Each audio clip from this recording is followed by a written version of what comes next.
todas nuestras presentaciones van a estar atravesadas por el tema del COVID, pero bueno, primero vamos a dar lo esencial, que es cómo surge y cómo se conforma el sistema sanitario argentino.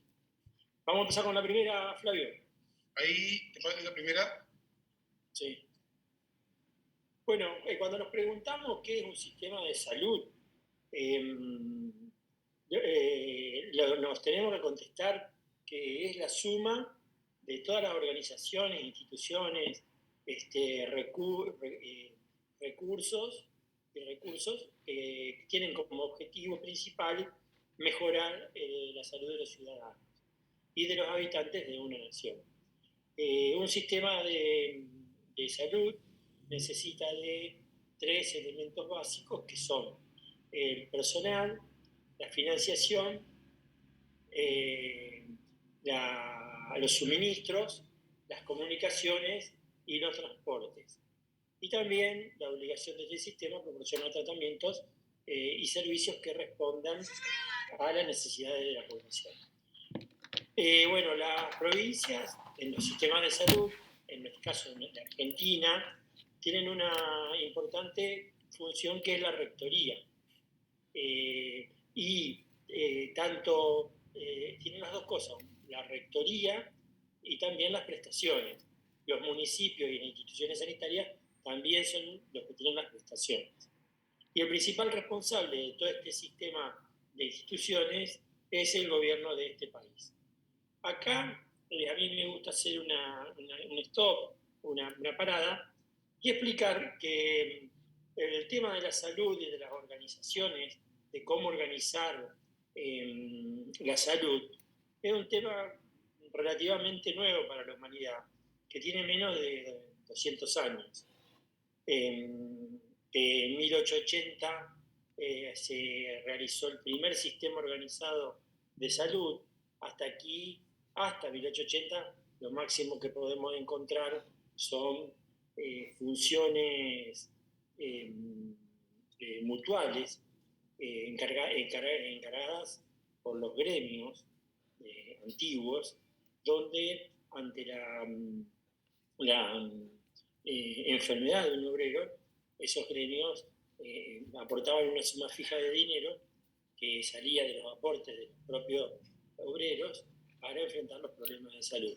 Y en algunos gremios, como el de los carboneros de Newcastle, por ejemplo, que es un gremio inglés, a las viudas de los obreros muertos las asistían con una asignación económica para paliar la situación de que había perdido el ingreso.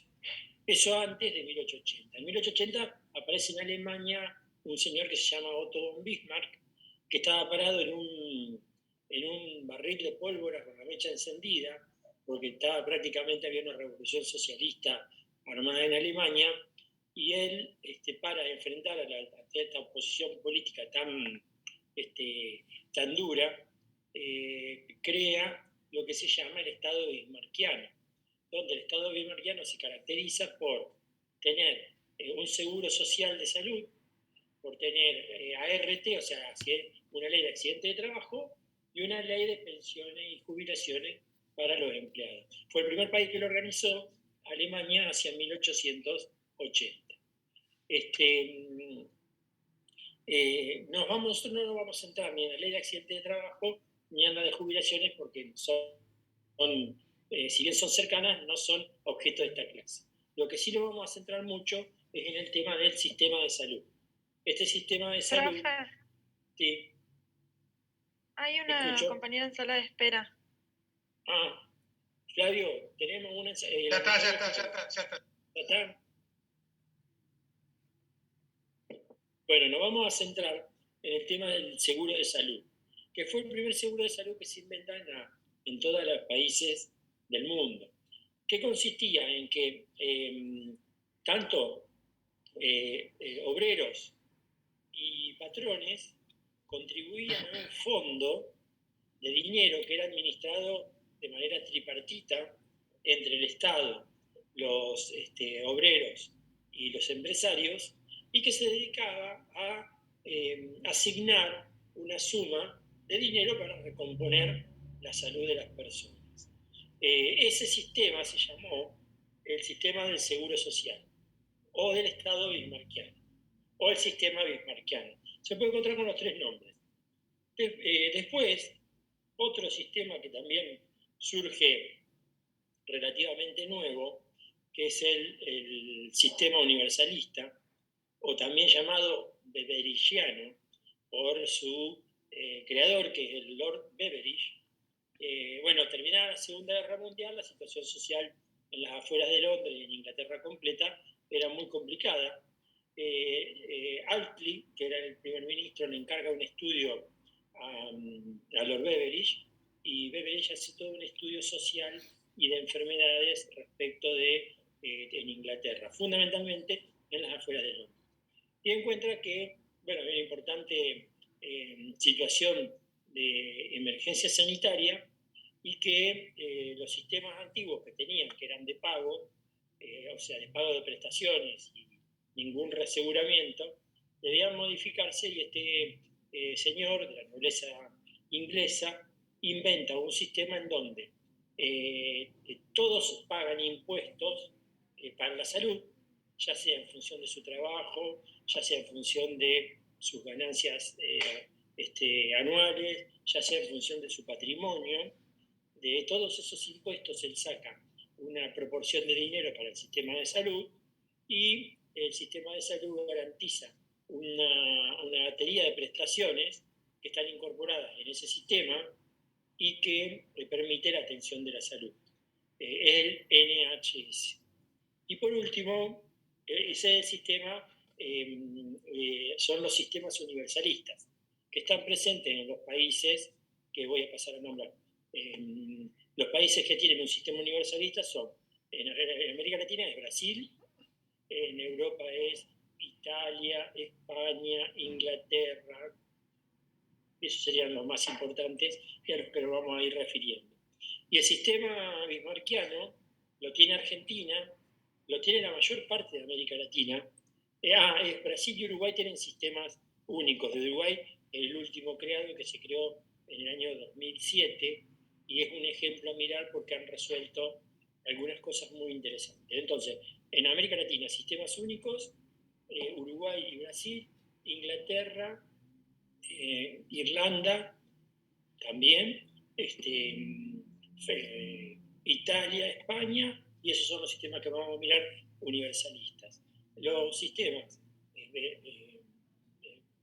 bismarckianos, que se basan en el sistema de obras sociales, son, cuyo corazón está en el sistema bismarckiano, son la propia Alemania, Francia, que es otro ejemplo a mirar, y acá casi todos los países de América Latina, excepto Chile, que tiene un sistema latinoamericano, que es el que me falta hablar, y Uruguay y Brasil, como dijimos. El tercer sistema es el sistema de las aseguraciones, que es el sistema que usa Norteamérica, que es un sistema complejo por varias cuestiones que vamos a ir viendo, en donde uno toma un seguro de prestaciones médicas, y cuando ocurre la enfermedad, ejecuta el seguro, y ese seguro le permite o no completar el tratamiento. En el caso que le permita el monto del seguro completar el tratamiento, estaría todo bien. Pero hay problemas, es que el gran problema que tiene estos sistemas es que lo que se ejecuta de seguro no alcanza a cubrir el tratamiento. Yo siempre doy un ejemplo de una serie, que es una serie que me tocó ver, que es Breaking Bad, que vi, en donde el protagonista agarra un cáncer de pulmón, y como ejecuta el seguro y el seguro no le alcanza al tratamiento que tenía que hacer, y era un experto químico, se dedica a la fabricación de metanfetamina. Y entra todo, o sea, no solo paga su tratamiento médico, sino que entra todo en un mundo de delincuentes. Pero el origen es del problema que el tipo detectado de un cáncer de pulmón ejecuta su cláusula de seguro, y lo que le paga el seguro le alcanza para menos de la mitad del tratamiento. Ese es uno de los defectos que tienen los sistemas de salud de este tipo. Uno de los beneficios que tiene el sistema universalista es que es un sistema progresivo que, al estar basado en impuestos y en patrimonios, hace que los que más tienen aporten más y los que menos tienen aporten menos, y cumple con el tema de la equidad, porque las prestaciones, al estar nomencladas y al prestarse indistintamente a casi toda la población, no genera ningún tipo de diferencias ni heterogeneidad. Y bueno, por último, el sistema bismarckiano tiene un gran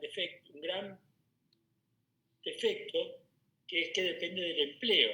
Como ustedes saben, esto es primera etapa de todos los diarios, por ejemplo, Argentina, ¿no?, en este momento está teniendo una gran cantidad de desempleo, y por lo tanto, al haber desempleo, en los fondos de las obras sociales se vacían. Y en el momento en que uno tiene que tener mayor cantidad de dinero para enfrentar las demandas de una sociedad, no te encontrás con que hay agujeros en las arcas porque hay mucho desempleo.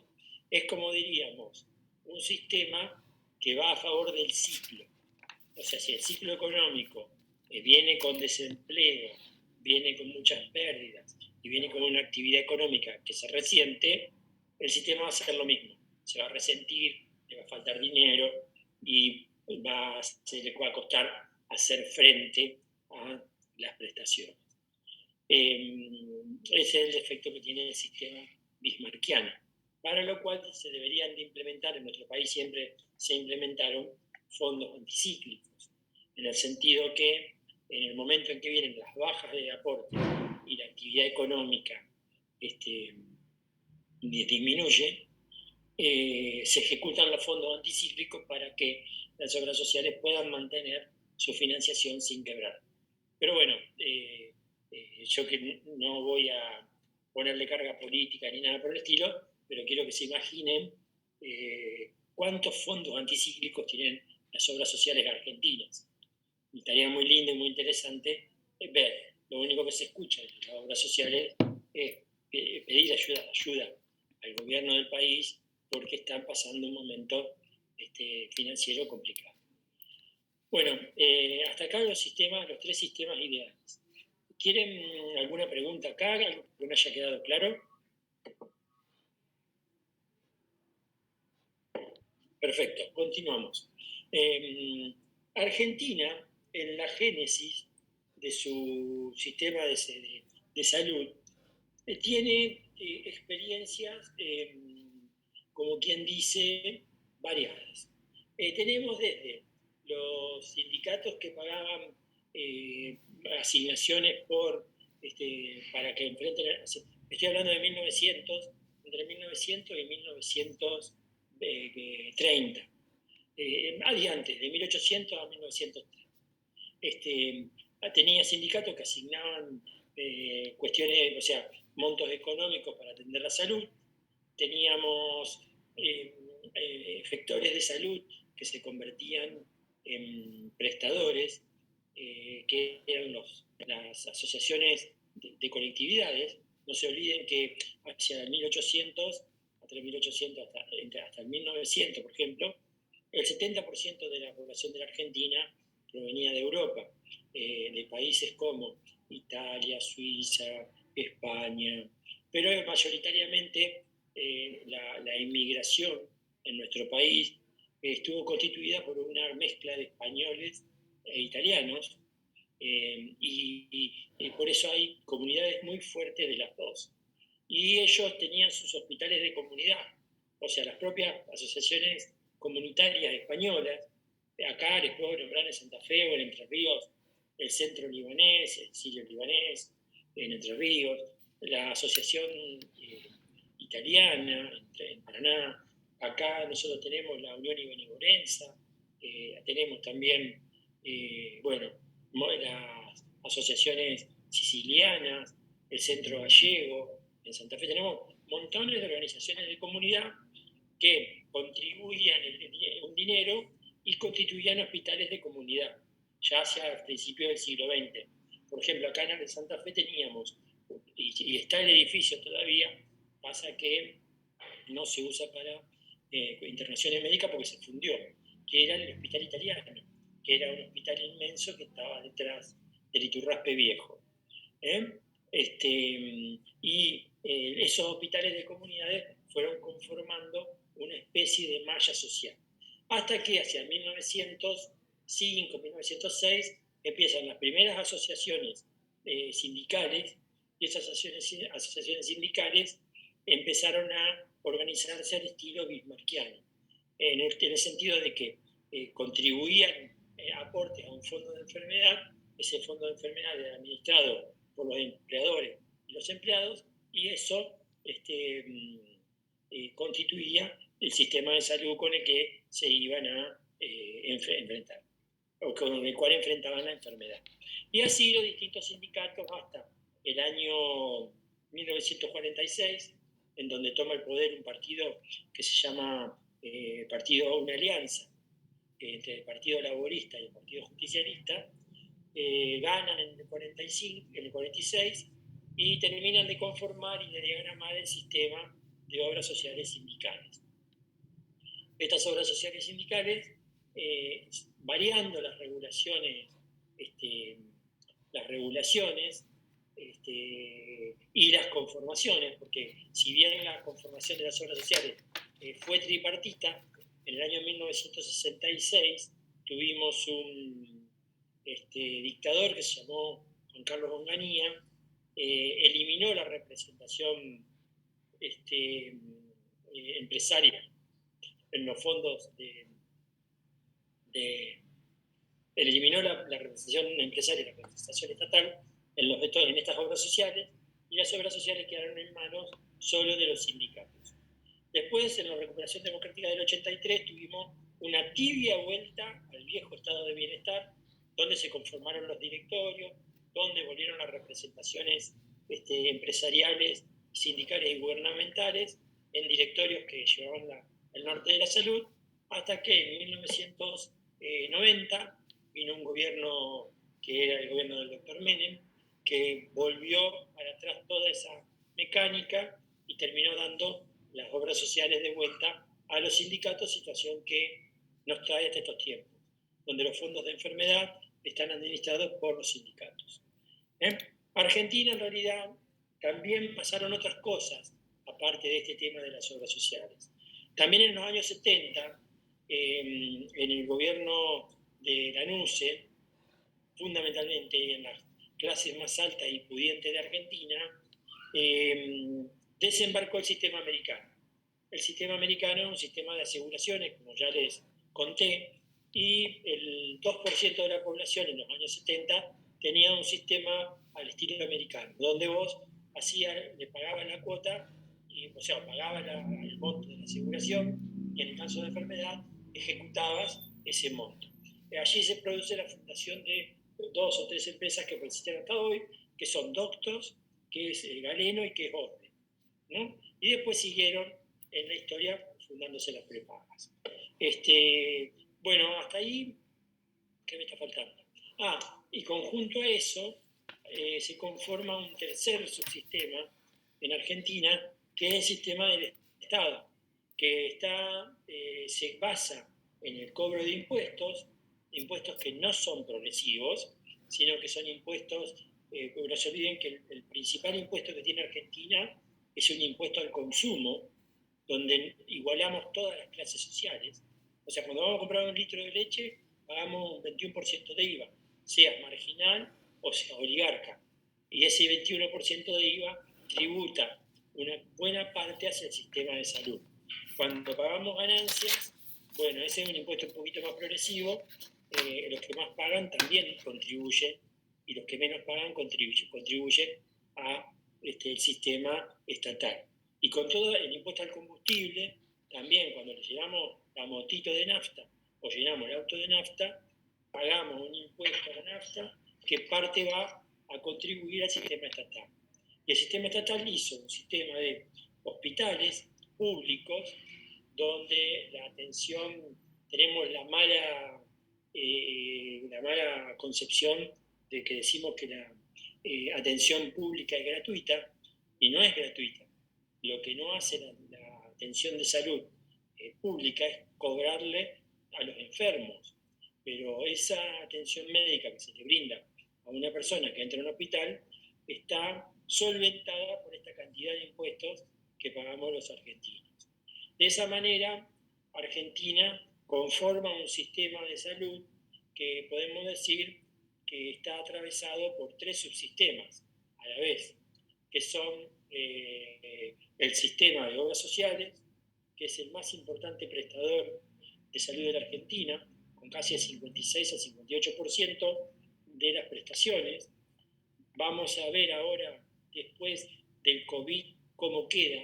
No tenemos números aún de cómo queda este porcentaje, porque, bueno, todos ven la televisión, todos ven que el hospital público está trabajando fuertemente, los sanatorios privados están trabajando fuertemente, pero tenemos casi un 16% de desocupación, por lo tanto, ese 56% histórico de la atención del sistema de obras sociales puede llegar a bajar. Tenemos que esperar las estadísticas. Después está un sistema estatal que atiende a casi el 32 al 36% de la población, y tenemos un sistema de aseguraciones privadas que atiende entre el 7 y el 8% de la población argentina. Dos de los 3 subsistemas tienen prestaciones obligatorias y garantizadas, que son el sistema de obras sociales y el sistema de las prepagas. Ellos están obligados a prestar el PMO, y el PMO es una batería de prestaciones que son obligatorias en el sistema argentino de prestar. Lo que no tiene PMO ni tiene garantías de prestación es el sistema del Estado.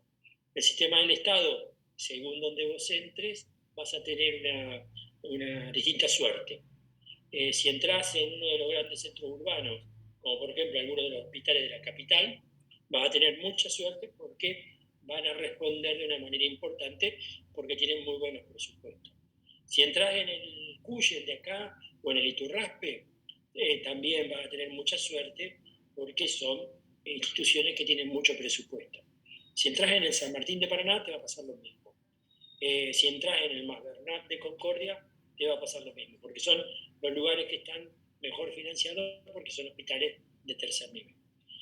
Ahora, cuando te alejas de los centros urbanos de la provincia y vas yendo hacia los centros más chiquitos, ocurren 2 fenómenos importantes. El primero es la desaparición de las prepagas.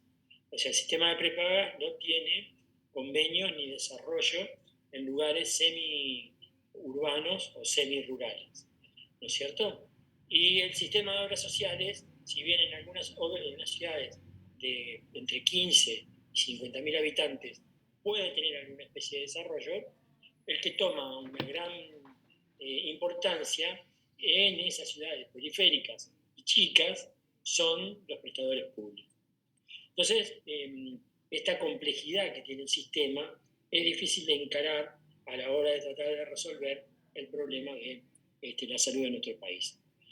Bueno, una vez que preguntas hasta acá de la explicación de nuestro sistema, recordad, el sistema argentino siempre es un sistema que tiene 3 subsistemas que conviven en sí mismos, que son el mayoritario de las obras sociales, que están organizados al tipo bismarckiano, tenemos el estatal, que está organizado al tipo Beveridge, y tenemos el de las aseguraciones privadas.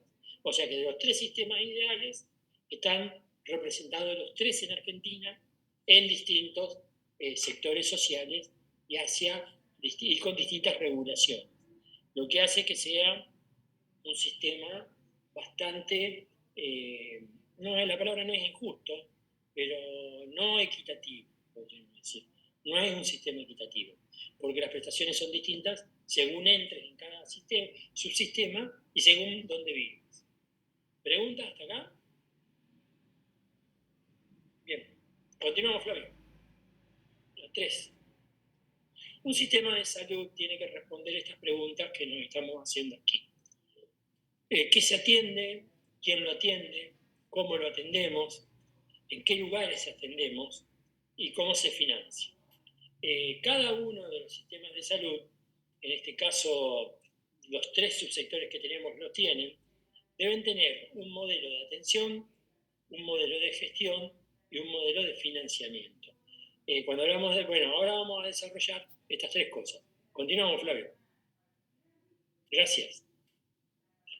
Bueno, las 3 juntos, tanto el financiamiento como la gestión como la atención, conforman el sistema de salud. Este es un gráfico que usamos para ver cómo se entrelazan los 3 para llevar adelante el sistema de salud. Por favor, Flavio, continuamos. Bueno, ¿qué es un modelo de gestión? El modelo de gestión es la forma como organizamos y combinamos los recursos con el propósito de cumplir las políticas y los objetivos y las regulaciones. Hoy, si ustedes ven televisión, van a ver que permanentemente el periodismo discute permanentemente sobre el modelo de gestión de la salud. Porque si ustedes ven un noticiero común que ya sobreinforman sobre el COVID, o sea, estamos pasados de información, las discusiones son dónde vacunamos, si ponemos o no gaseos en un club de fútbol para vacunar, si ponemos o no vacunaciones o testeos, vamos con las vacunaciones, si ponemos vacunaciones en la sede de los sindicatos, si ponemos vacunaciones en determinados lugares, siempre discutiendo sobre el modelo de gestión, ¿no? Y después vemos también que se discute el modelo de gestión respecto a los testeos. ¿Dónde testeamos? ¿Testeamos en Ezeiza? ¿De qué manera testeamos en Ezeiza? ¿Quién testea en Ezeiza? ¿Se hace una empresa para testear en Ezeiza? Bueno, testeamos así de manera, como quien dice, aleatoria, o testeamos a los familiares que dieron positivo. Todas esas discusiones que escuchamos en la prensa son discusiones que atañen al modelo de gestión de la salud, porque es como organizamos y combinamos los recursos, ¿cierto? Y este es un tema que está muy, muy vigente. Lo mismo se puso en boga, varios programas lo tienen, los de que más rating tienen, arrancar con una explicación de cómo está el COVID, cuántas camas de enfermedad de terapia intensiva están ocupadas. Bueno, todo eso que se discute ahí, esa magaña de datos que se mezclan de manera aleatoria, o creo que es peor, de manera tendenciosa para generar una comunicación, es lo que discute el modelo de gestión. ¿Cuántas camas de UTI necesitamos? ¿Cuántas de coronaria necesitamos? ¿Cuántas camas comunes necesitamos en nuestro sistema de salud? Y eso no es una cuestión artística, no es una cuestión que se calcula o se hace como una pintura de Miguel Ángel. Eso responde a los datos. Si nosotros partimos de que la enfermedad solo le toca al 5% de la población y la enfermedad grave le toca al 1,5% de la población, ya tenemos que ese 1,5% de la población que va a entrar en una enfermedad grave necesita una cama de terapia. Es sacar un número de 43 millones, ¿cuánto es el 1,5%? Y ese 1,5% tiene que tener una cama de terapia. ¿Cuál es el problema? Bueno, que nuestro sistema no está preparado, no tiene esa cantidad del 1,5%. Pero bueno, era un ejemplo para mostrarle qué es el modelo de gestión y cómo se ve, como digamos, está hoy en boga. ¿Ya llegó Carlos, Flavio?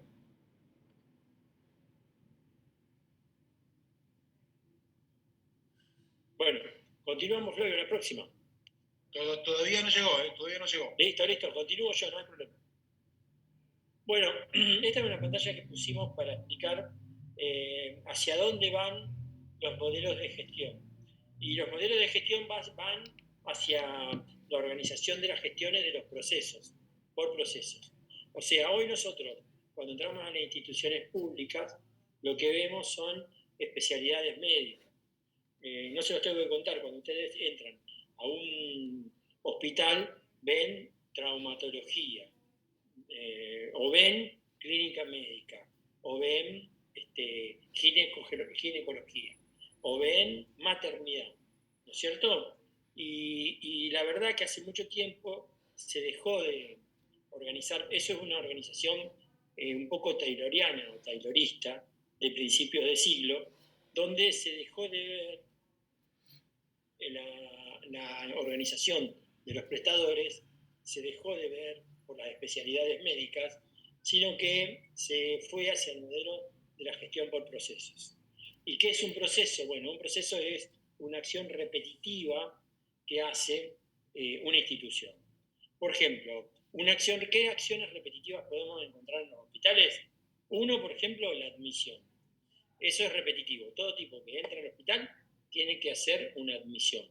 Y esa admisión lleva una determinada cantidad de horas hombres y una cantidad de insumos que hay que tenerlos fijos. Si yo admito 100 personas, pueden estar 3 empleados, 2 impresoras y 5 computadoras.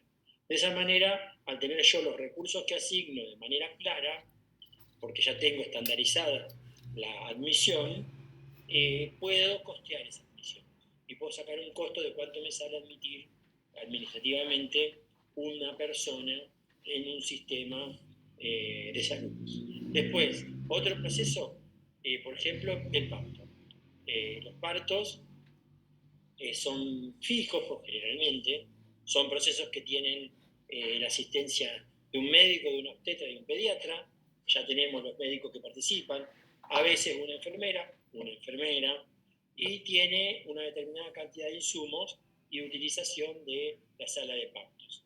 Y entonces, ya tenemos en claro todos los elementos que vamos a usar, que generalmente son los mismos, por lo tanto, ese proceso de parto, ya sabemos cuánto nos va a costar en recursos y por lo tanto podemos costearlo. De esta manera, el costeo en las instituciones públicas no se usa para cobrar, sino para lo que se usa es para compararse con el sistema privado y con el sistema de prepago, a ver en qué costo estamos girando y si nuestros costos están alrededor de los costos de ellos. Y después, lo que te permite el sistema de procesos al poder costearlo es gestionar la devolución de ese dinero por parte de que haya un cruce de sistemas. Si una persona de las obras sociales se viene a atender al hospital público, cuando tenemos los procesos instalados y los procesos costeados, podemos sacar cuánto nos salió ese paciente al hospital público y gestionar la devolución en la obra social o en la prepaga. Y esto lo digo así porque la legislación argentina prevé una doble cobertura para las personas que tienen obra social o prepagas. Ambas, las prepagas o las obras sociales, como pagan sus impuestos claramente, o sea, están pagando el IVA, están pagando combustible, están pagando la financiación del sistema público, ambas pueden atenderse en el sistema público. El problema es que como tienen una aseguración, el sistema público tiene la chance de cobrarle a las obras sociales y a las prepagas por esos servicios que prestó. Pero ¿cuál es hoy el problema del hospital público? Hay una incapacidad, como no hay procesos instalados en el hospital público, hay una incapacidad de cobro, porque no sabemos cuánto nos sale un parto, por ejemplo, o cuánto nos cuesta una admisión, o cuánto nos cuesta un laboratorio. No lo sabemos porque los procesos, al no estar costeados y al no estar organizados, impiden que tengamos un precio y digamos un precio de prestación para poder mostrar. A mí siempre me llamó la atención cuando hice mi maestría que había, cuando vos te externaban del hospital, por ejemplo, de Santa Úrsula o de cualquiera de los hospitales de Italia en los que anduve, hay una oficina de pagos, se llama, una oficina de pagos. En realidad ellos no le cobran a nadie, pero lo que sí hacen es, cuando las personas salen, ellos le emiten una factura que no tiene pago, que ya está paga, pero les emiten una factura para que vean lo que el Estado acaba de gastar en la enfermedad de esa persona. No con el fin de pagarle, sino con el fin de ver cómo sus impuestos, que se pagan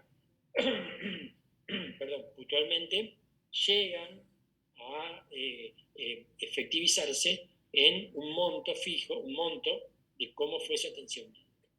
Es una idea muy interesante y muy apropiada para acá. Bueno, acá en esta pantalla tenemos las ventajas de los sistemas de procesos.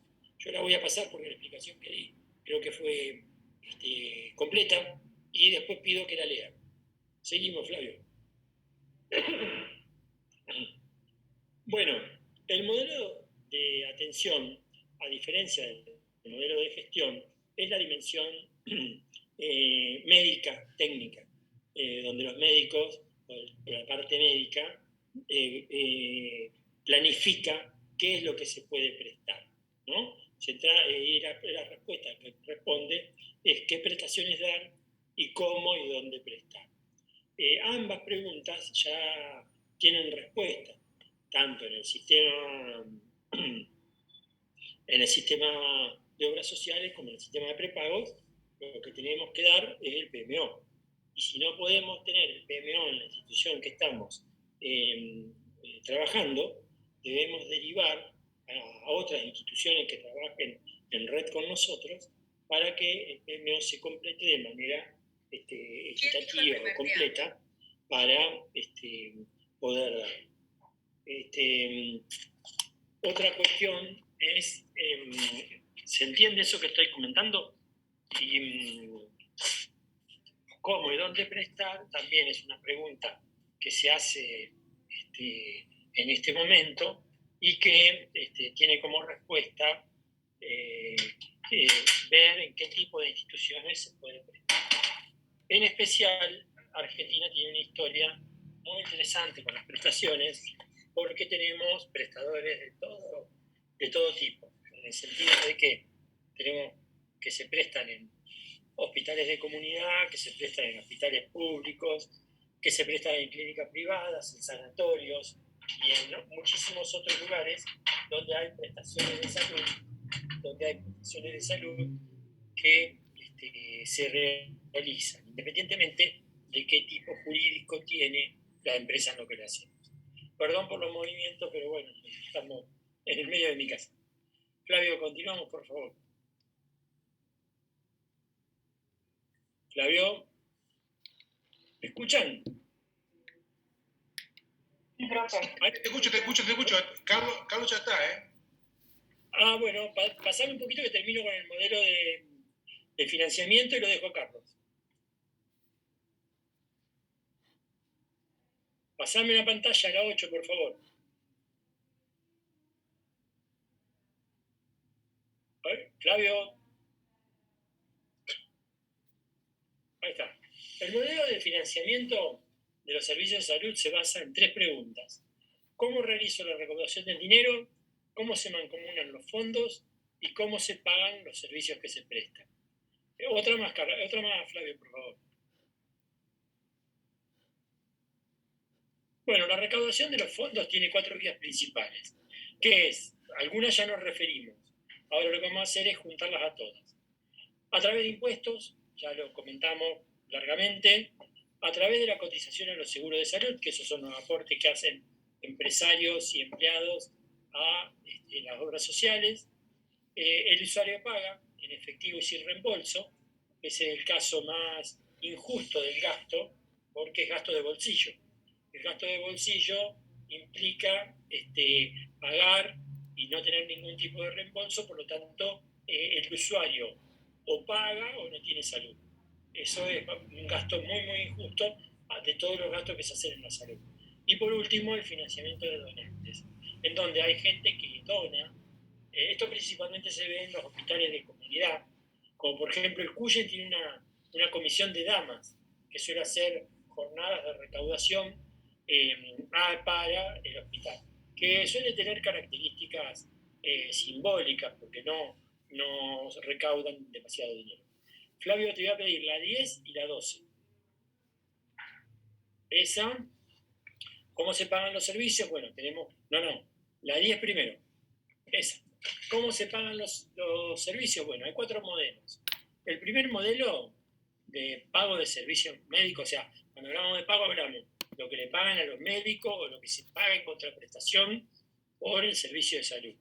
El primer modelo contempla la prestación de los servicios a través del gobierno como dueño de las instalaciones y como empleador directo del personal. O sea que ahí directamente el pago se hace a través de un sueldo que paga el Estado y que se lo hace a los distintos trabajadores que se desempeñan en el hospital. Bueno, el segundo modelo es un contrato entre proveedor y paciente. La principal relación financiera es entre el paciente y el proveedor, y el paciente paga al proveedor y luego solicita el reembolso a la aseguradora de acuerdo con un contrato que tiene con esta. Esta es una forma de pago de los sistemas que son de aseguración o prepagos, en donde hay un entendimiento directo entre el paciente y el prestador de salud. Y esa, digamos, no hay un intermediario en la relación es directa. El tercer modelo aparece un contrato entre un proveedor de servicios de salud, sanatorio, hospital, etcétera, un comprador de esos servicios. Hay un contrato directo entre el comprador, ya sea, el comprador puede ser una organización gubernamental o de los seguros de salud, una obra social, y la prestación de los servicios, pero en lo concerniente al pago, habrá una relación directa entre la organización financiera y el proveedor. O sea, si bien la atención se le hace a un tercero, que es un paciente, el contrato de reintegro al paciente no se le cobra nada, en teoría. Hay un contrato de pago económico al proveedor de esos servicios.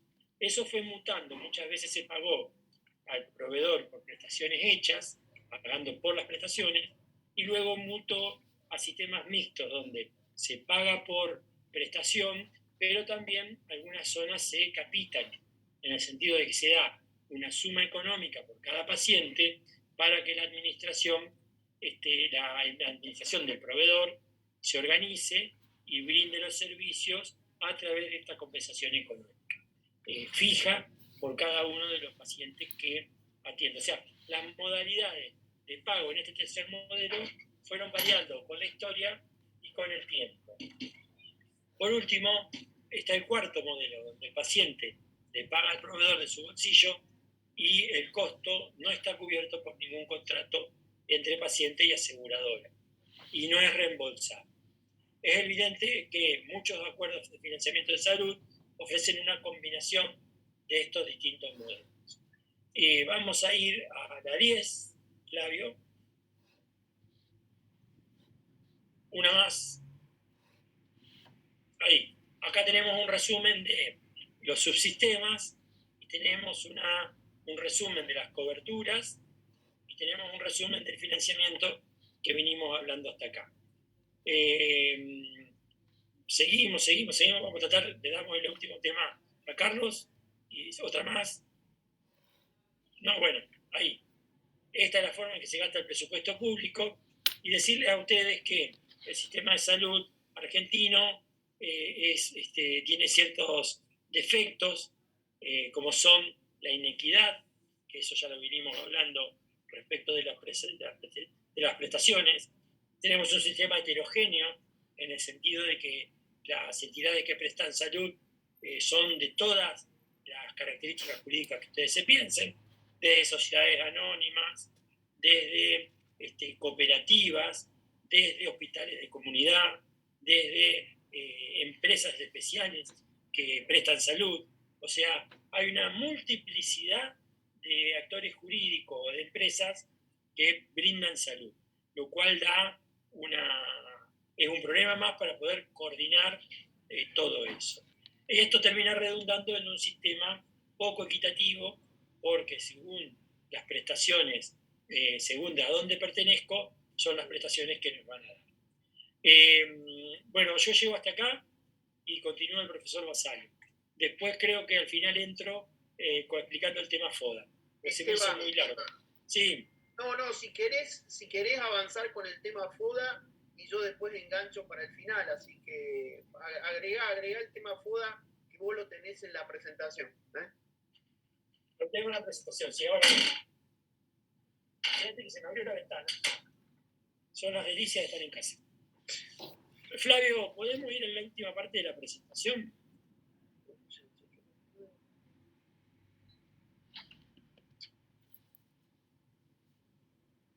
Sí, seguí nomás. A la última parte. Ahí.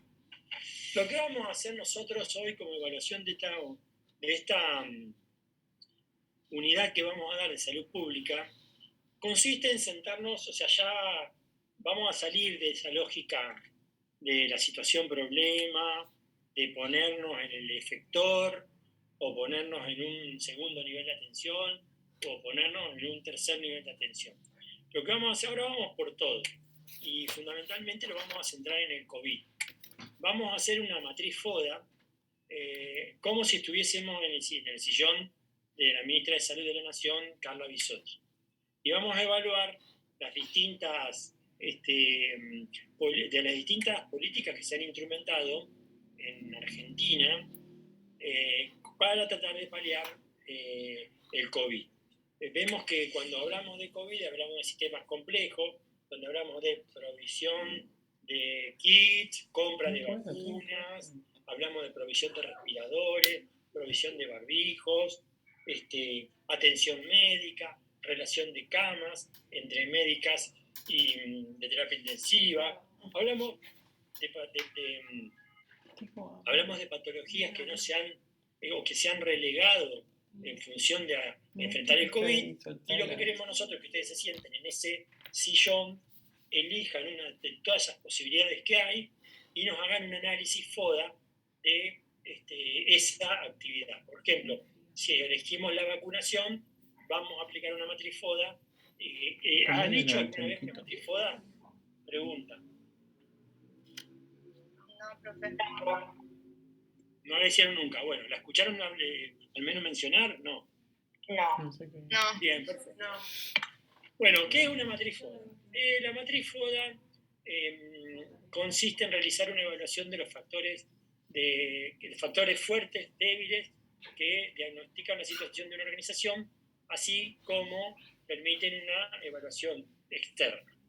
Es una herramienta sencilla que tiene una perspectiva general de la situación estratégica de la organización y permite realizar diagnósticos en las organizaciones para intervenir profesionalmente en la formulación e implementación de estrategias y el seguimiento de estas estrategias para ver si funcionan.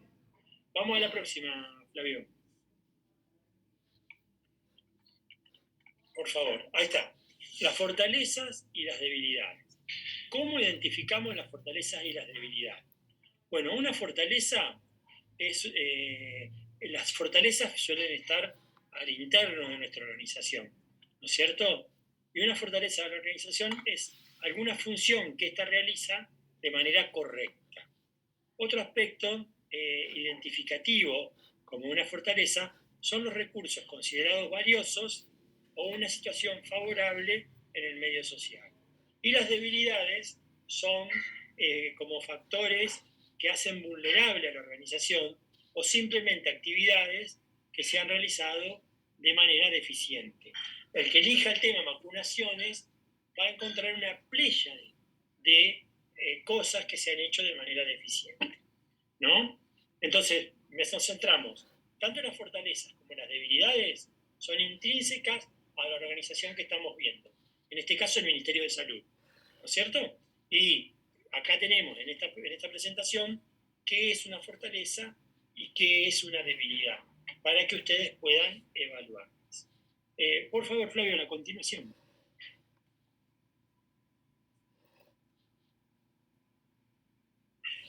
Bueno, después, las otras, la O y la A, son oportunidades y amenazas. ¿Cómo identificarlas? Bueno, las oportunidades están fuera de la organización, suelen estar generalmente en la realidad social, en la realidad política y en la realidad epidemiológica de la sociedad, ¿no? Entonces podemos definir que las oportunidades constituyen fuerzas ambientales de carácter externo, no controlables por la organización. O sea, Alberto Fernández, cuando asume su presidencia, pobre, nunca pidió una pandemia, sino que la pandemia le llegó llovida, son externas, no controlables por la organización, pero que representan elementos potenciales de crecimiento o mejoría.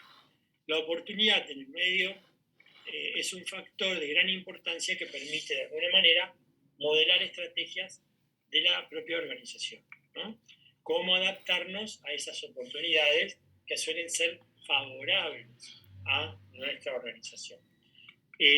Las amenazas, por lo contrario, representan la suma de fuerzas ambientales no controlables por la organización, pero que representan fuerzas o aspectos negativos o problemas de salud potenciales que amenazan a nuestra organización. Las oportunidades y las amenazas no solo pueden influir en el atractivo del estado de una organización, sino que establecen la necesidad de emprender acciones de carácter estratégico. Por favor, Flavio, una más.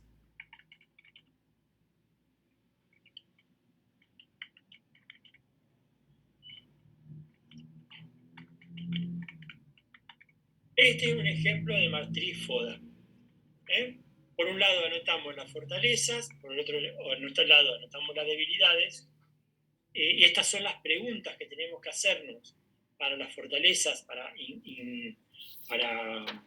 interpretar qué preguntas tenemos que hacernos para detectar nuestras fortalezas y qué preguntas tenemos que hacernos para detectar nuestras debilidades. Una más nomás, Flavio, y con eso terminamos.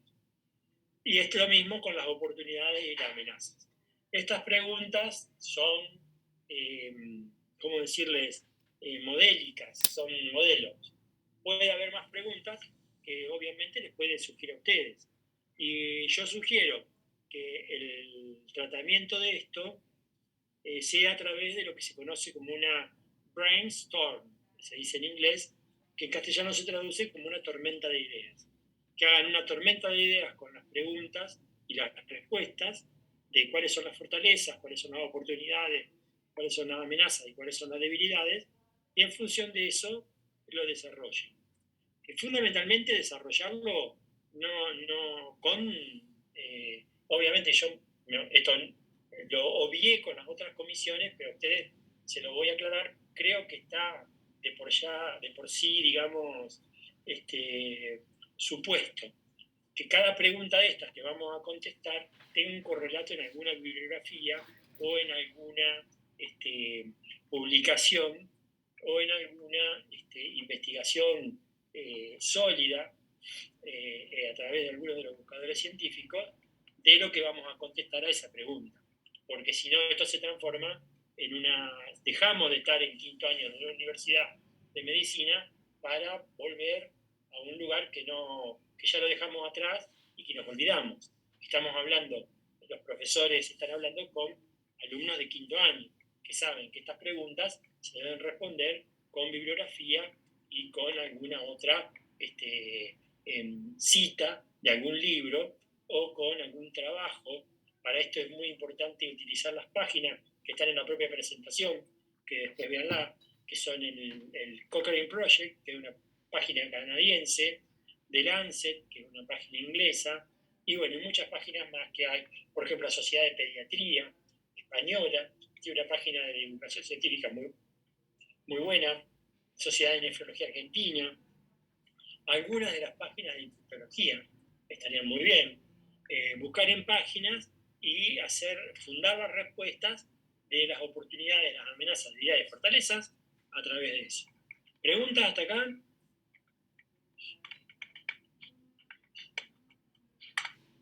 Bueno, don Carlos, listo.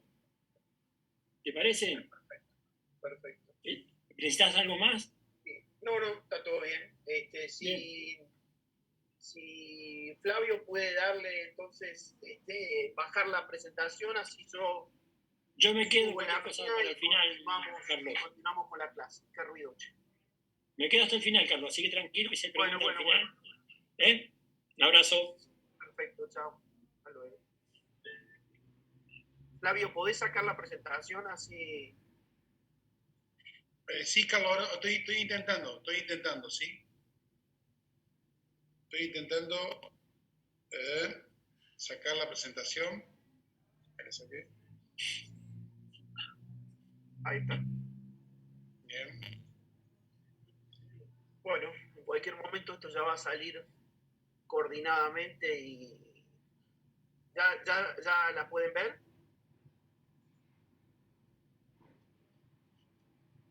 Sí, se ve. ¿Se ve? Perfecto. Bueno, continuando con la presentación que hizo Esteban respecto del sistema sanitario argentino y de sus características, yo me voy a referir un poquito al tema de la naturaleza que tiene el sistema y cómo ha impactado el COVID en esta situación. Como bien explicó Esteban, tenemos un sistema difícil de gobernar, en el sentido de que esa estructura que tiene, que es una estructura mixta, que puede ser con un componente público que ustedes conocen mejor que el otro componente, donde seguramente van a terminar trabajando, que es el componente de la seguridad social. La seguridad social y el sector privado, ¿no? Que van como de la mano. Uno que tiene claramente fines de lucro y otro convive con que no tiene objetivo de lucro, que es todo lo vinculado con el sistema de obras sociales y de algunas instituciones de la seguridad social como las obras sociales provinciales o también el sistema de PAM que todos conocen. Hay alguien que tiene abierto el micrófono. Flavio, seguramente. Sí, estoy yo. Ahí lo paré. Es un sistema fuertemente descentralizado y esa descentralización, al haberse hecho de manera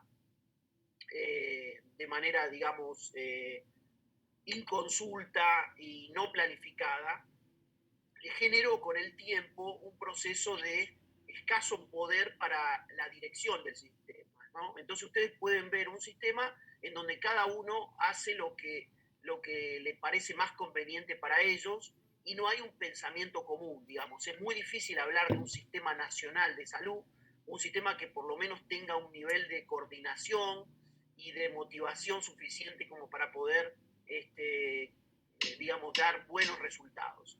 En general, el sistema sanitario argentino es un sistema que gasta un porcentaje muy importante del Producto Bruto Interno y los resultados sanitarios están por debajo de otros países de la región que son mucho menos ricos que Argentina, que destinan mucho menos recursos, pero que han sabido de alguna manera organizarse de tal manera de que sus resultados sean mucho mejores que Argentina. Estoy hablando del caso de Costa Rica, estoy hablando del caso de Uruguay, dos países relativamente pequeños, con 5 millones, pero también estoy hablando de algunos países como Chile, que tiene mejores resultados por historia, pero también con algunas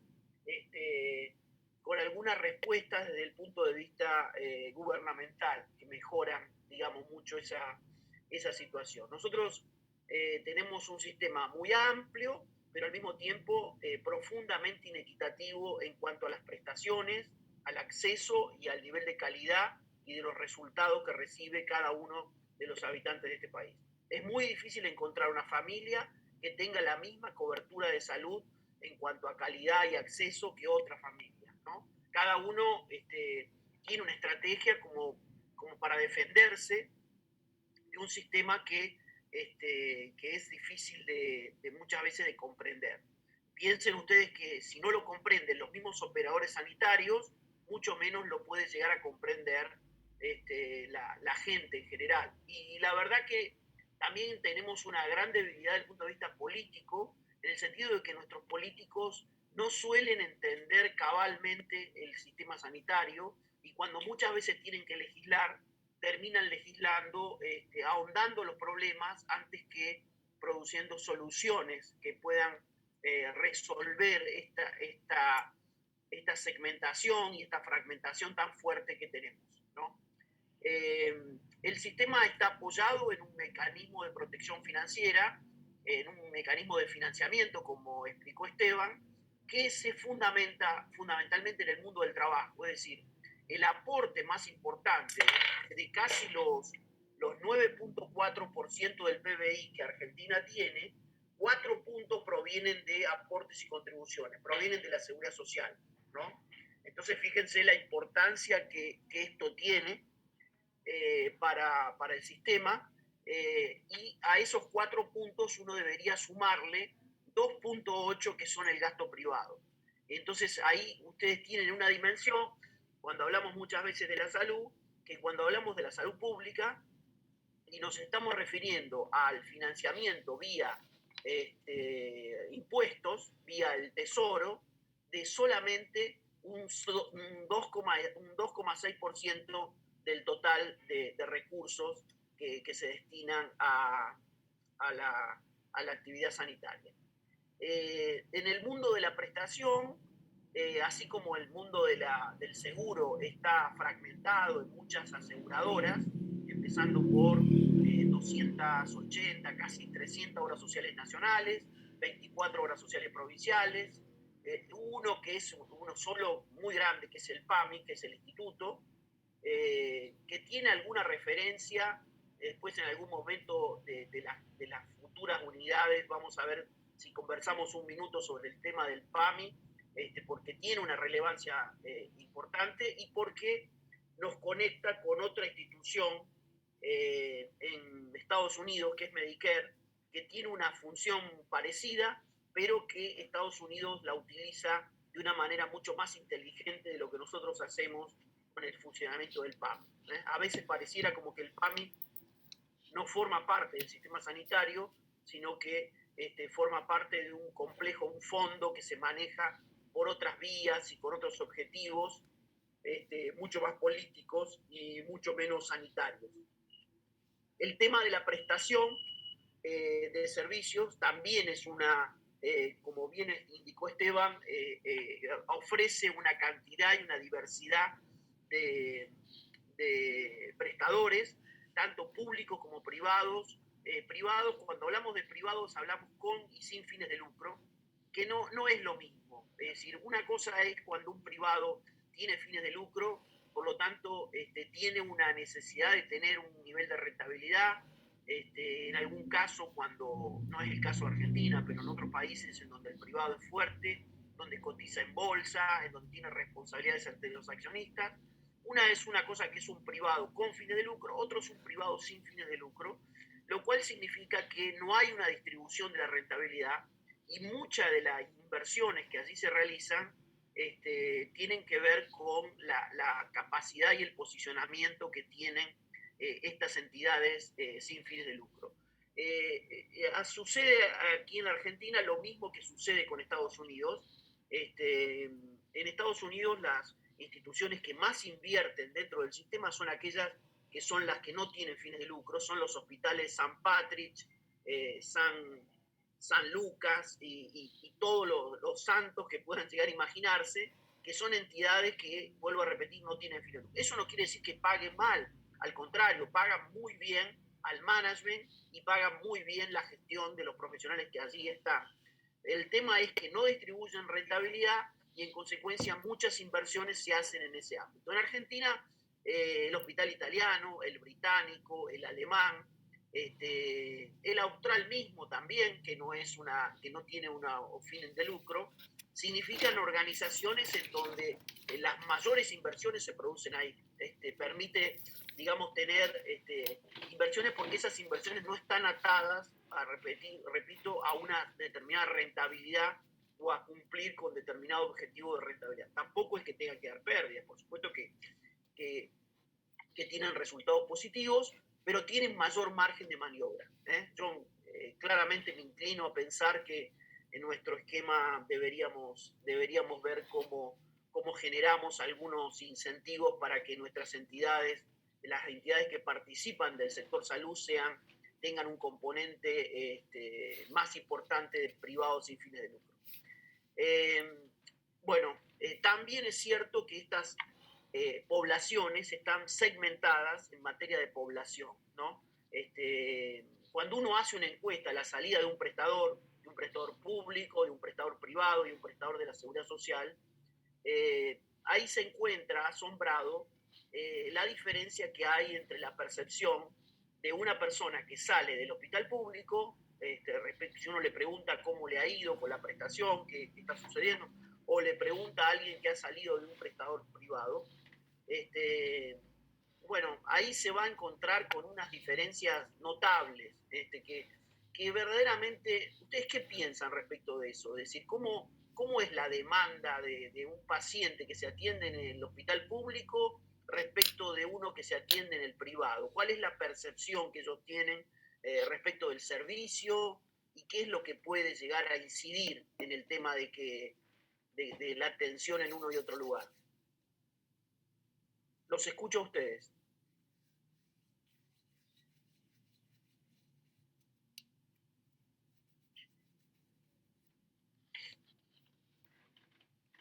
Bueno, o estamos conectados con nadie o nadie sabe el tema. ¿Puede ser que quizás en el sector privado la gente sea más demandante que en el público? Sí, muy bien. ¿Qué más?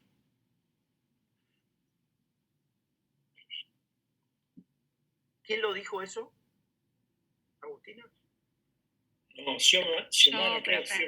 Juliana. Juliana, perfecto. ¿Sí, alguien estaba hablando? Juliana.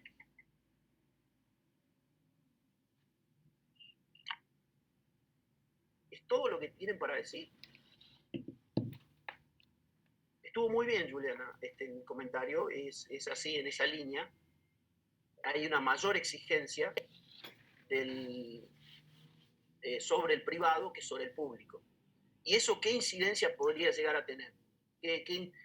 ¿Cómo influye esa actitud?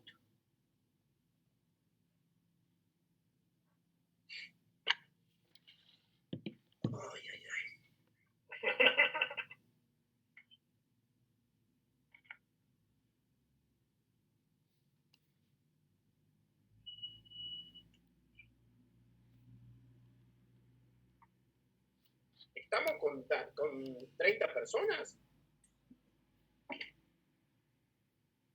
Creo que somos 26, Carlos. Ah, somos 3. Bueno, yo tengo claro. Son 27. 30 menos 3, 27. Bueno, Juliana es la única que tuvo un aporte para realizar.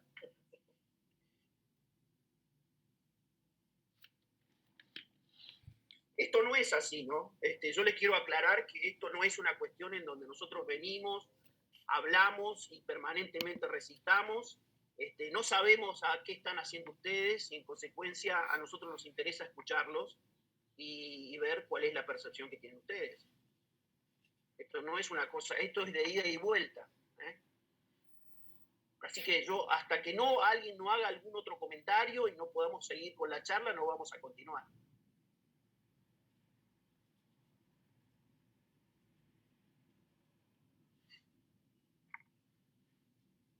Bueno, Carlos, un aporte.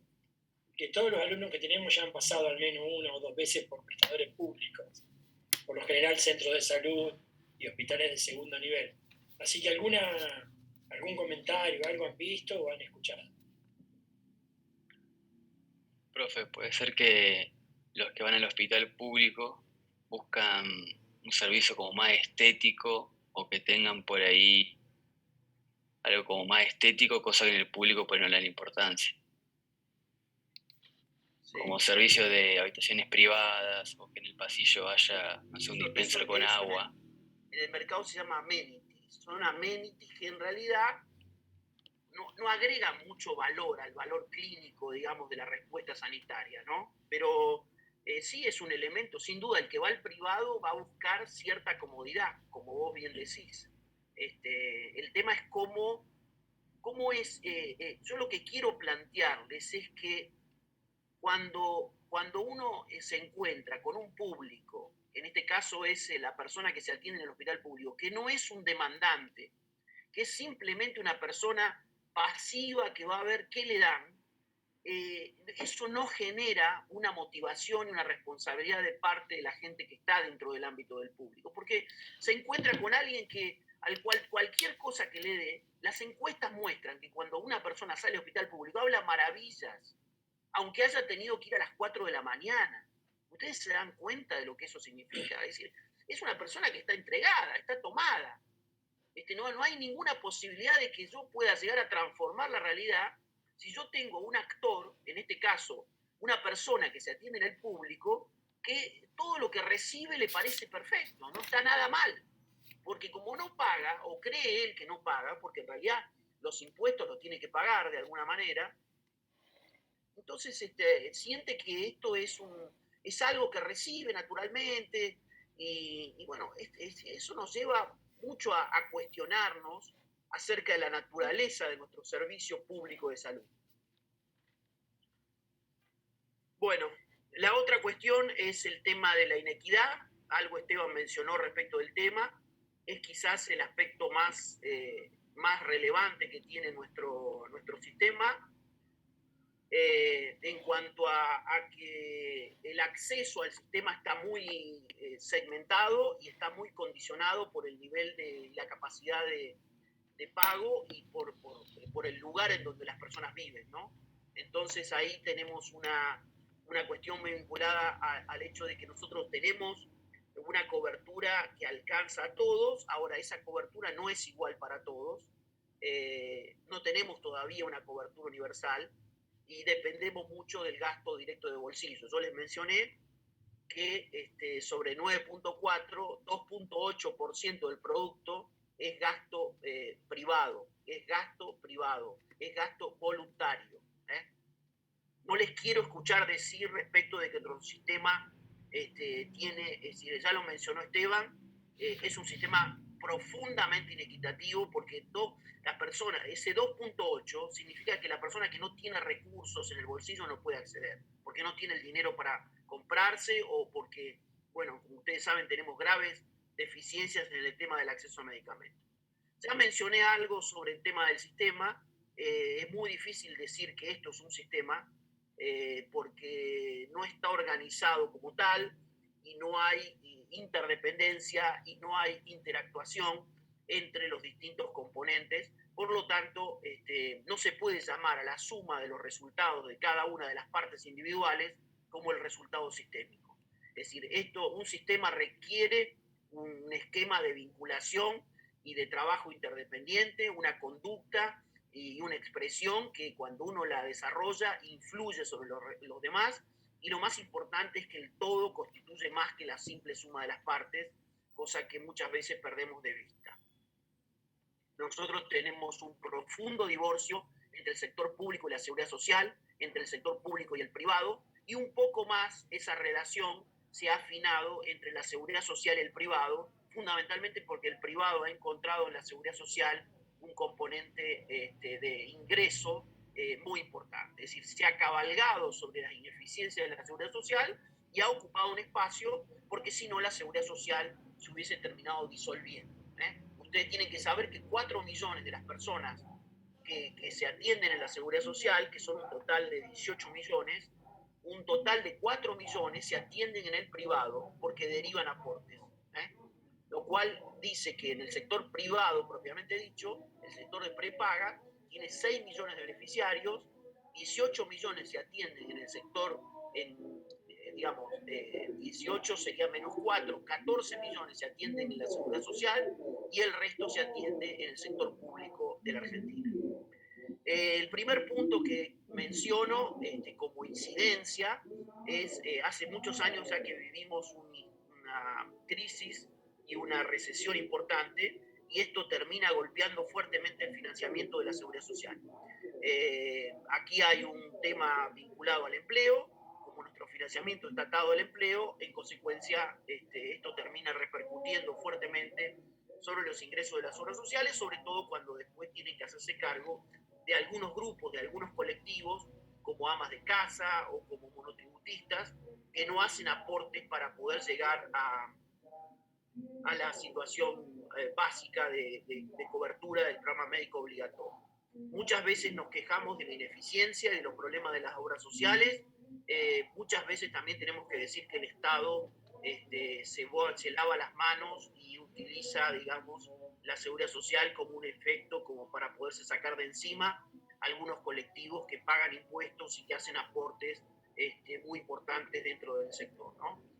Acá no es que uno es bueno y otro es malo, sino que cada uno hace su propio juego y dentro de ese juego tenemos al público que hace su juego, que trata básicamente con un enfoque bastante subsidiario respecto de la situación, de descargar a alguna gente dentro de la seguridad social que hace su propio juego también, tratándose de mantener y de negociar y de seguir escondiendo detrás de algunas cuestiones gremiales, sindicales, una organización que verdaderamente funciona muy mal.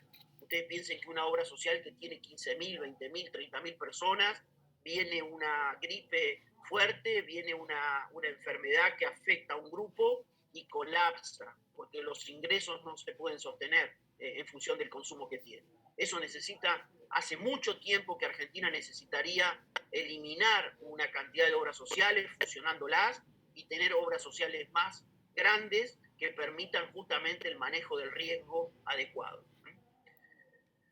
Bueno, esto es algún número. El segundo punto que ha estado muy afectado por el tema de la pandemia es el tema de que ha puesto en duda el modelo de atención de los cuidados de los adultos mayores. Esto va a necesitar una mirada. 15% de las muertes de la Ciudad de Buenos Aires fueron población de los hogares de ancianos y otros centros de atención. El modelo de cuidados, digamos, ha sido puesto en duda y seguramente en los próximos años vamos a notar alguna situación diferente respecto de los geriátricos, un servicio que es mucho, con una incidencia muy grande del privado. El público no tiene respuestas a este tema. El PAMI intenta lidiar, pero la verdad que tiene serias dificultades como para poder administrar esto. No quiero explicarles lo que pasa con los geriátricos que dependen del PAMI. Hay un serio problema de administración y de gestión en esos temas, hay falta de regulación, no hay una política clara respecto de este tercer sector, y teniendo en cuenta el envejecimiento de la población en Argentina y el resto de Latinoamérica, es un capítulo que va a haber que en algún momento abordar seriamente. Seguramente va a plantearse aquí algunos movimientos de personas que antes tenían residencias dentro de las grandes ciudades y que seguramente tenderán a irse hacia otros centros urbanos, un centros semiurbanos, de tal manera de poder tener una vida, no tiene ninguna justificación que algunos lugares sigan quedando dentro de las grandes ciudades, ¿no? En particular en el caso de Capital Federal eso es cada vez más importante.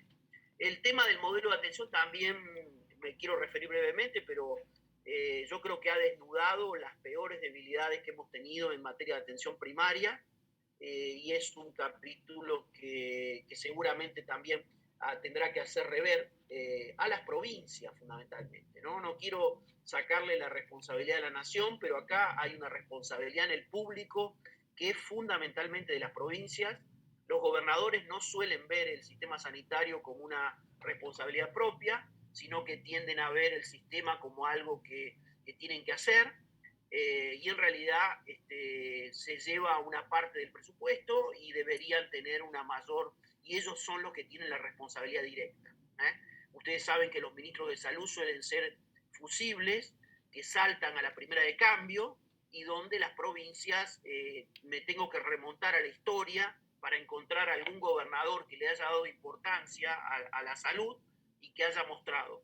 Quiero rescatar en Santa Fe en los años anteriores hubo una política clara, sobre todo de inversión. Quizás ha faltado un poco, si ha pecado de algo la política sanitaria de Santa Fe, ha sido quizás de no darle importancia a algunos instrumentos que vemos nosotros acá, que son la planificación estratégica, el modelo de gestión del cual les habló Esteban Battioni. Son temas que para los médicos pueden llegar a ser abstractos, pero este es un sector que gasta mucho. Es decir, ustedes piensen que un médico que asume la dirección de un hospital tiene que tener instrumentos de gestión para poderlo manejar. Es decir, en cualquier país del mundo yo no le daría un hospital de 150 camas, de 200 camas, a una persona que no sabe qué es un presupuesto, qué es la planificación estratégica, qué es un tablero de mandos. Es decir, es impensable. En la Argentina sucede eso. Un director de hospital, un jefe de servicio, desconoce lo que son los mínimos instrumentos de gestión. En consecuencia, ahí es un tema sobre el cual hay que trabajar fuertemente. Hay algunos que lo están haciendo. Ha significado esta pandemia un efecto muy importante sobre este tema.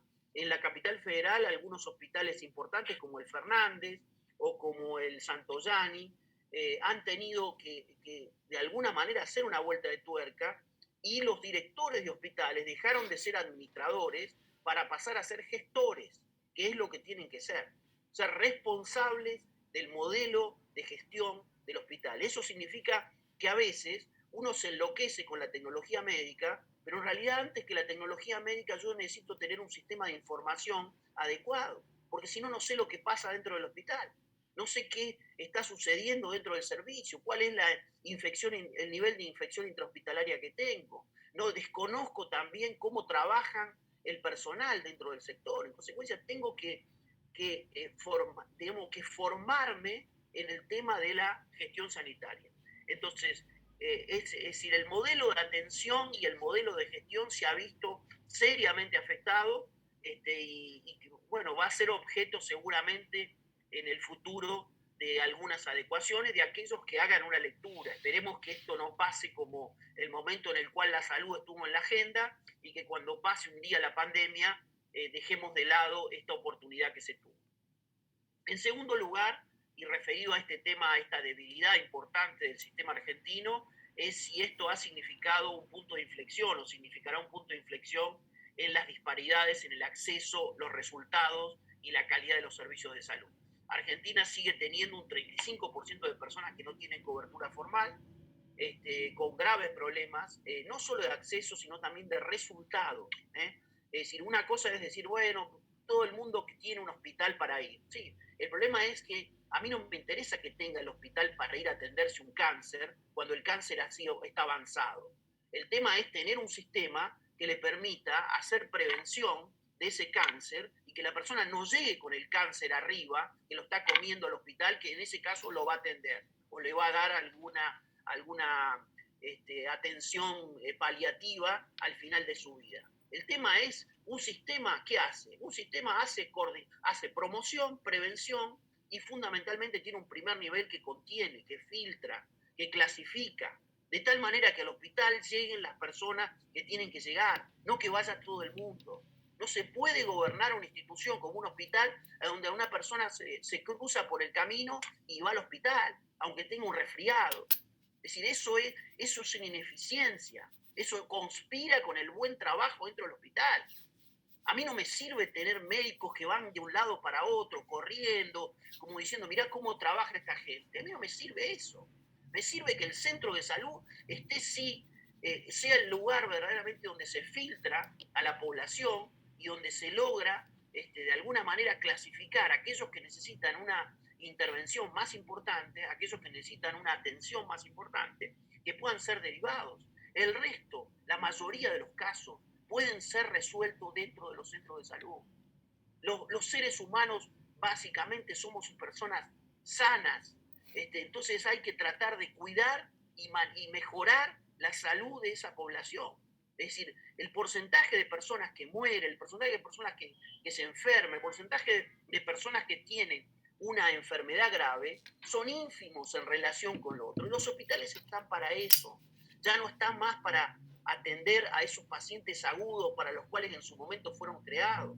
Los hospitales fueron creados en su momento para dar respuestas que antes no se podían brindar. Hoy la capacidad diagnóstica, la capacidad de atención, de tratamiento de primera línea, se ha mejorado enormemente. Hoy tenemos tecnologías, tenemos sistemas de información que permiten que el primer nivel sea verdaderamente un lugar de contención, no un primer nivel en donde los políticos le dan una mano de pintura y dicen que hemos creado un centro de salud. Un centro de salud es mucho más que tener, es decir, primero tiene que tener recursos humanos adecuados, hay que prestigiar ese centro de salud, no mandar al centro de salud como si fuera una Siberia a los médicos a los cuales quiero castigar, o los quiero mandar a ver casos que ve todo el mundo, que son los básicos, lo que sea. Es decir, es un lugar que se puede prestigiar. Hay que hacer un centro de salud recargado. Esto significa un centro de salud con capacidades, como para poder resolver problemas, la mayoría de los problemas, le diría, y si nosotros logramos eso, vamos a lograr a convertir el centro de salud en un lugar a donde los médicos quieran ir y no le escapen como si fuera un lugar a donde van a haber casitos que no les interesa, porque todo el mundo está desesperado por la cuestión de la especialidad y cómo formarse en la especialidad, que seguramente los van a ver en los grandes hospitales, pero son decisiones, son decisiones. También está apalancado a que de una vez por todas tenemos que empezar a pagar mejor al médico de familia, al médico de... Si nos llenamos la boca hablando de la atención primaria, ¿por qué por primera vez no ponemos un esquema de pago en donde privilegiemos algunas remuneraciones? Claramente, los médicos no son los altruistas del mundo, ¿eh? Entonces, un médico es igual que cualquiera de cualquier otra persona que vive, que necesita vivir, necesita un recurso para vivir. En consecuencia, si tiene que hacer un trabajo, que es un trabajo laborioso, porque tomarse en serio la atención de un centro de salud, poblaciones que son difíciles de manejar, eso requiere un trabajo y una coordinación, ¿no? Es decir, se arman centros de salud en donde no se pone un director, como si fuera una situación en donde cada uno se coordina individualmente. No, error.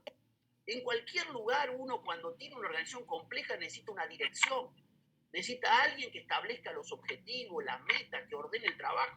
Si no, no es posible. No hay una coordinación individual de cada uno de ellos con las enfermeras, con el resto del equipo de salud. Eso necesita claramente una dirección y una coordinación, y eso necesita la aplicación de un recurso humano que se dedique a eso. Bueno, la cuarta cuestión está referida a algo que es parte del entorno y se refiere a la industria farmacéutica. La industria farmacéutica en Argentina, como ustedes saben, es muy fuerte.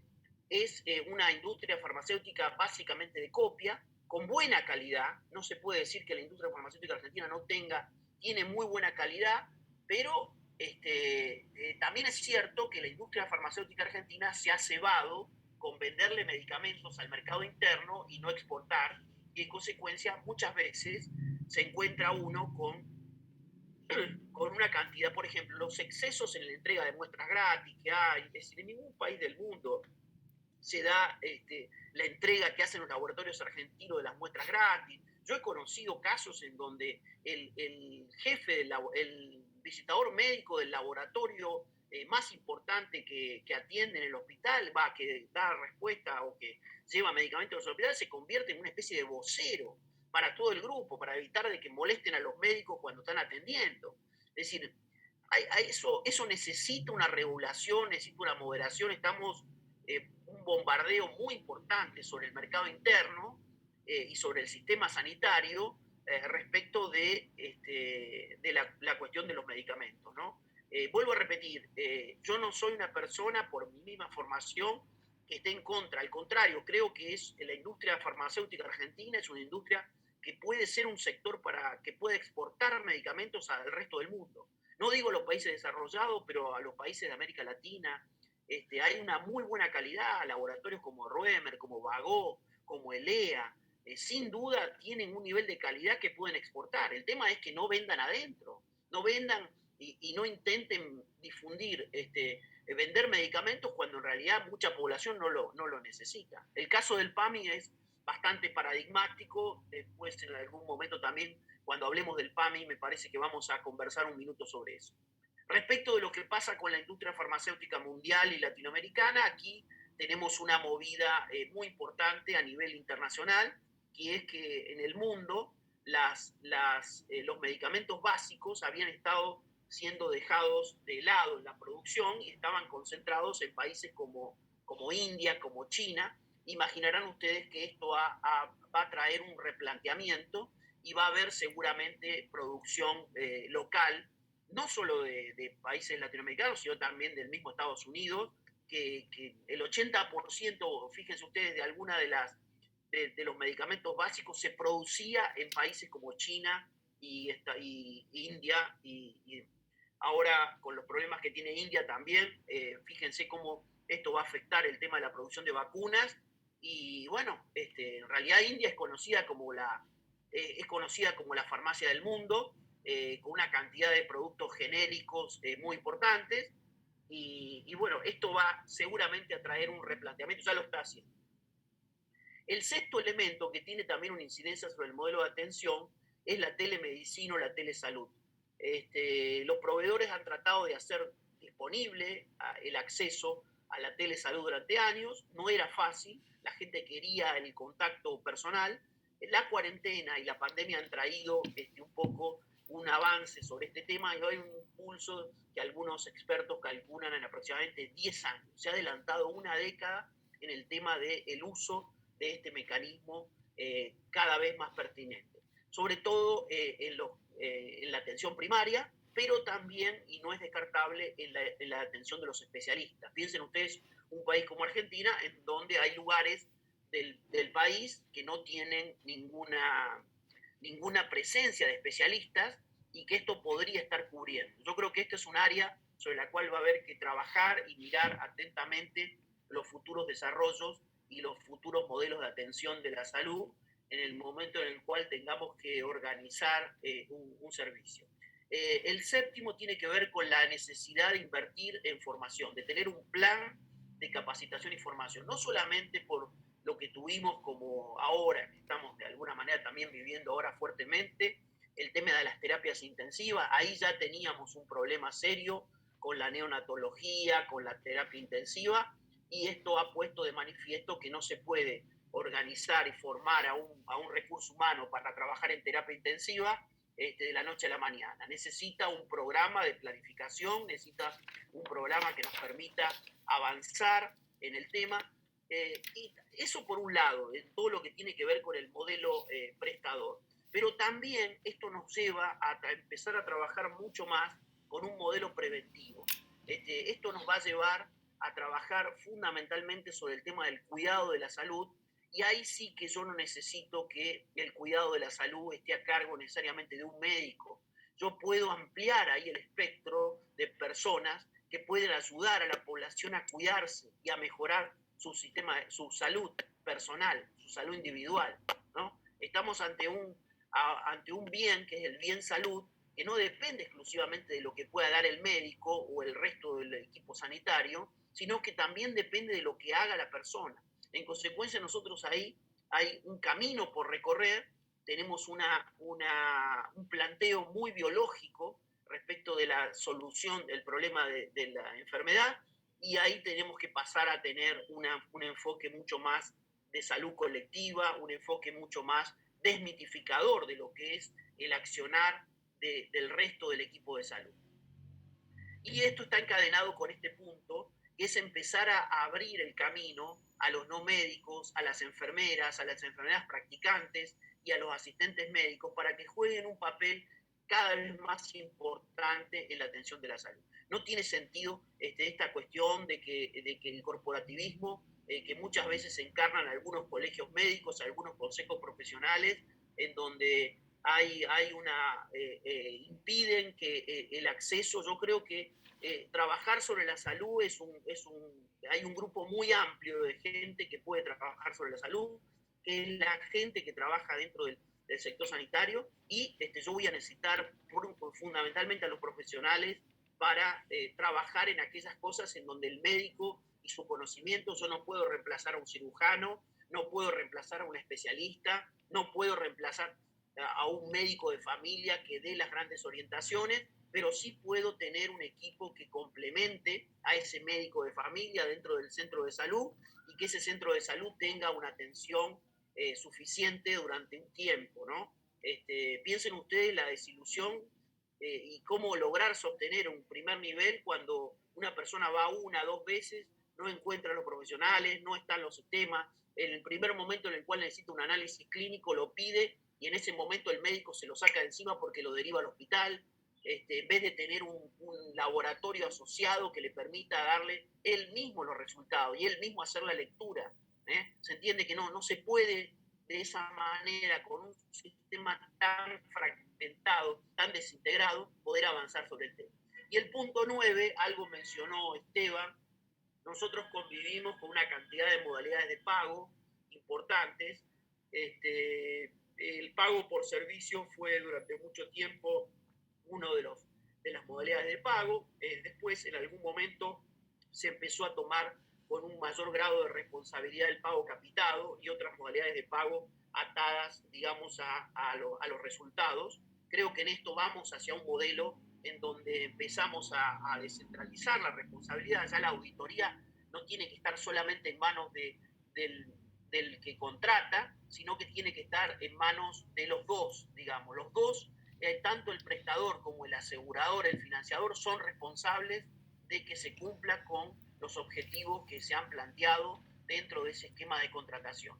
En consecuencia, lo más probable es que se termine por terminar derrumbando completamente. Hay algunos servicios que pueden seguir siendo pagados como pago por servicio. Cuando yo tengo un servicio que se tiene que contratar cada tanto, lo lógico es que no lo contrate capitado, sino que lo contrate y lo pague en el momento en el cual lo necesito.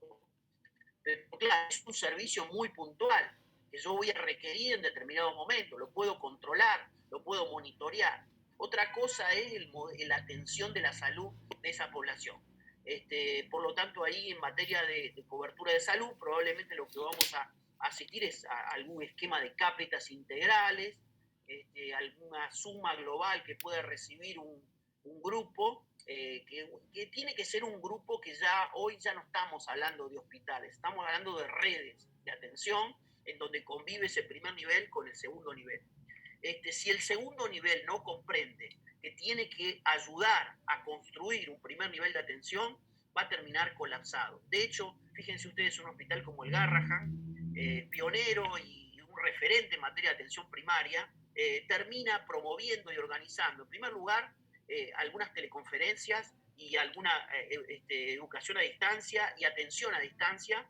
Desde hace mucho tiempo que el Garrahan hace eso con las provincias, para que las provincias no deriven a la primera de cambio, empiecen a derivar a un paciente, un niño que no necesita ir al Garrahan para atenderse. Puede ser resuelto esa situación dentro de la misma provincia. Y en segundo lugar, el tema de promover también la creación de centros de salud y de contenciones, de redes, para poder contener la salud de esa población y evitar esta cuestión de que yo les estaba contando de una persona que termina yendo al hospital o que lo termina llevando el padre en este caso cuando en realidad no lo necesita. Así que bueno, un poco este es el planteo que les quería hacer. Me preocupa este tema, ya después en a futuro lo vamos a seguir planteando, pero me interesa también que empecemos a interactuar de otra manera con este grupo. Lo noto muy silencioso y bueno, me gustaría que en esto haya una dinámica de mayor intercambio y de mayor...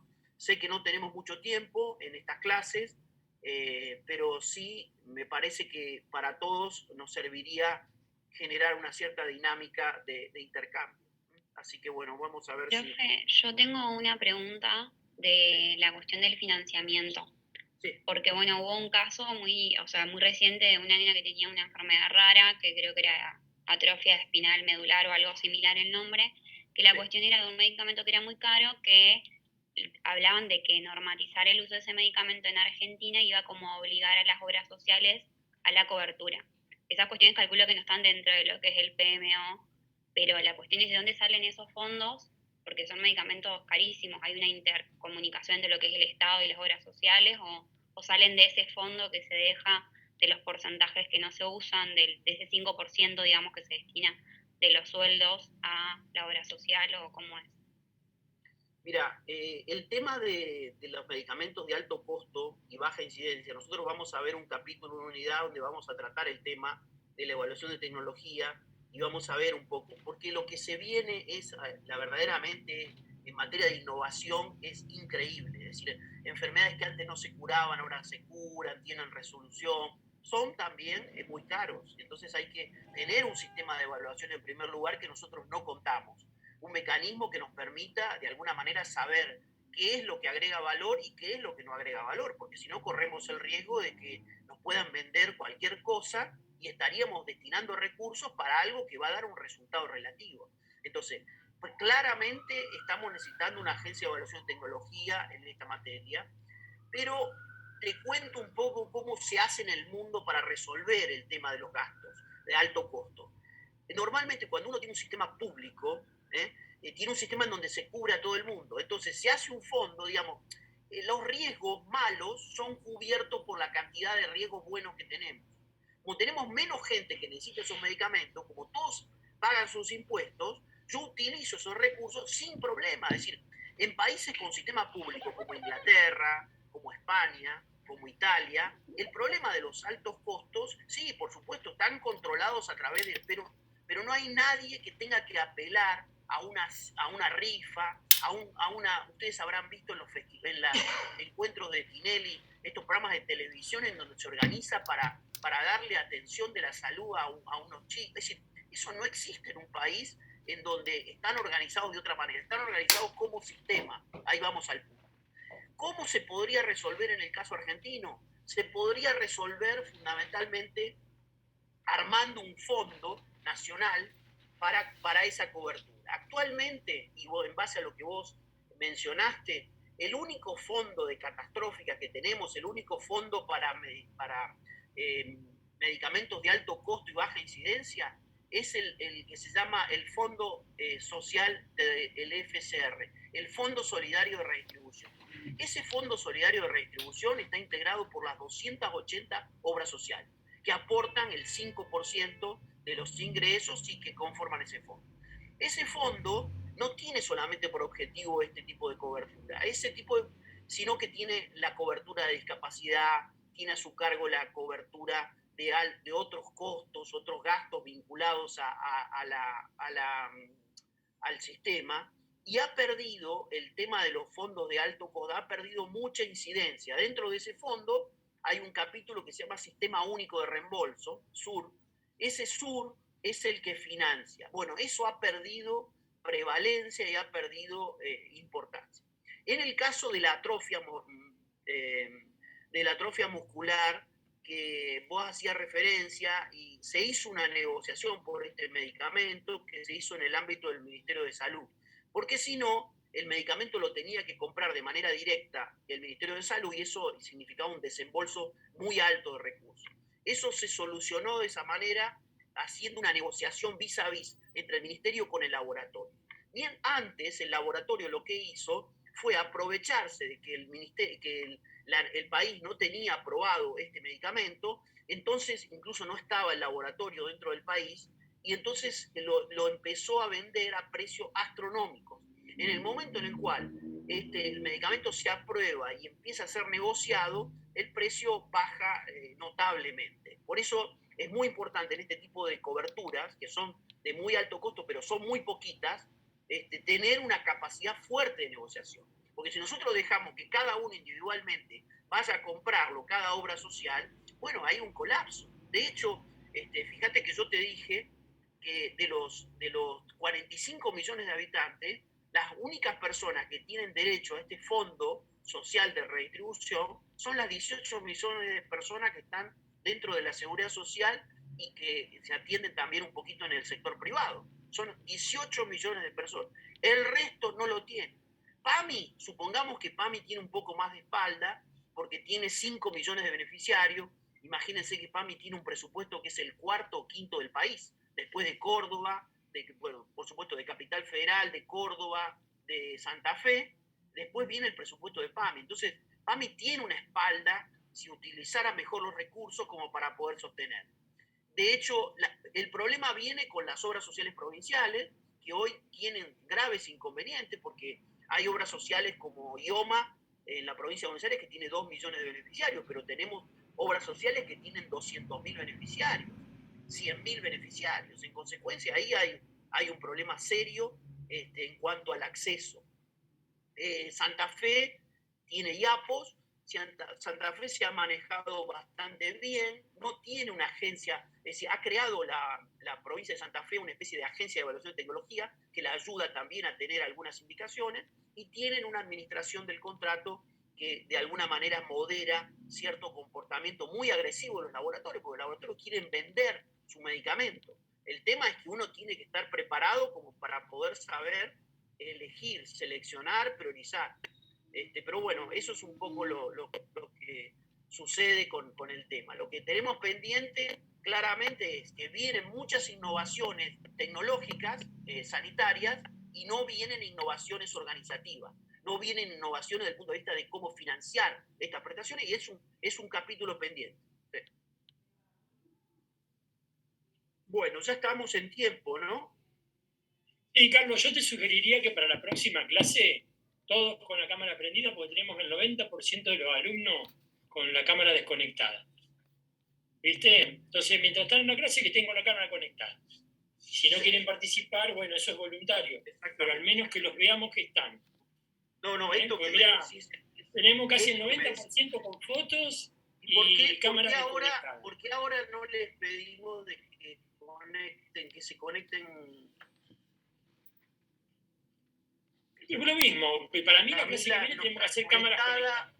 Brenda no está conectada, Vallejo no está conectada, de Jarve Franco tampoco, Camila, bueno, sí. Ahí estamos todos conectados, muy bien, así tiene que ser la clase. Todos conectados por video, viéndonos todos. Listo. Quedamos como regla principal este tema y ya está. Si no, no vamos. Y los micrófonos los habilitamos, es más, nosotros también salimos del micrófono a veces para no meter ruido ambiental, pero los habilitamos para las preguntas. ¿Alguna otra pregunta? Para así ya vamos terminando. ¿Ya les hemos avisado, Flavio, de la presentación del trabajo de la unidad 1 y de la unidad 2? Sí, ya tienen comunicado ya que los plazos de entrega del No, trabajo... porque ayer el grupo de la Comisión D preguntó, esto nos referimos a la fecha, son el 17, el lunes 17 tienen que presentar la unidad 1, exacto, y el lunes 31 tienen que presentar la unidad 2. La evaluación de la unidad 2, que va a ser esta matriz FODA, que les pido que metan la cabeza porque la van a tener que hacer sobre el tema, como les dijo Battioni, el tema de el Ministerio de Salud. Tienen que ponerse en la silla de la ministra de Salud y tratar de mirar las cosas de ahí. No es una cosa fácil para ustedes que están en la micro y que nunca han salido de la facultad, han ido a un centro de salud, un hospital. Esto va a significar tener que hacer un esfuerzo y tratar de ver cómo es el sentarse en una macro política sanitaria. Tienen que saber también aparte, qué es lo que hace, claro, y qué es lo que no hace el Ministerio de Salud de Nación. Tienen que tener claro qué hace la provincia, qué hace la nación y qué hacen los municipios, qué hace la obra social, qué hace... Si tienen que tener un conocimiento del sistema como para poder pararse en el Ministerio de Salud y saber decir cuáles son las cosas que puede realizar, cuáles son las fortalezas, cuáles son las debilidades que tiene el Ministerio y presentar el trabajo en base a eso. Sí, Carlos, yo le comentaba que no queríamos una composición la vaca. Lo que necesitamos es que vean bibliografía seria, que estén en los artículos, ya sea de Lancet o de cualquiera de las páginas, y que y fundamentalmente cómo es la legislación argentina. No se olviden que nosotros estamos en un país... Eso para el trabajo final. Ahora, para el trabajo de esta unidad, lo que queremos es que se posicionen en el ministerio y que vean, consulten, por supuesto, consulten todo lo que quieran, pero la idea es que tengan una idea clara en cuanto a esta unidad. En el resto, en el trabajo final, lo que vos estás diciendo, Esteban, es lo que corresponde. Bueno, correcto. Bueno, entonces terminamos la clase, nos veremos en junio, ¿no? En mayo. Cuando termine, no sé con este grupo cuándo nos vemos,